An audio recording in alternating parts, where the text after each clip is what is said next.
Cəmi 2 yumurta ilə mikser işlətmədən dadı möhtəşəm olan pirog resepti istəyirsinizsə, mütləq yaddaşa verin. 2 yumurta ilə 1 stəkan şəkər tozunu yaxşıca çırpıcı ilə çalırıq.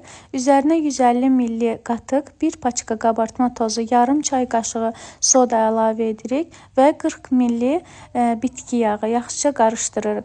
1 stəkan una 2 yemək qaşığı kakao əlavə edirik və qarışdırırıq. Xəmirimiz hazırdır. 180 dərəcədə hardasa 30-35 dəqiqə bişiririk. Krem üçün isə bişmiş qatılaşdırılmış süd və 30%lik xamanı qarışdırırıq və kremimiz hazırdır. Məndə belə 3 dənə korj alındı. Onların arasını kremlə yağladım. Hətta islatmaq belə lazım deyil korjlarımızı, çünki çox yumuşaq alınır.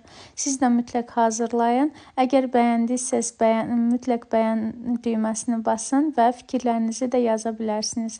Hazırlayacaq olanlara nuş olsun. Hələlik.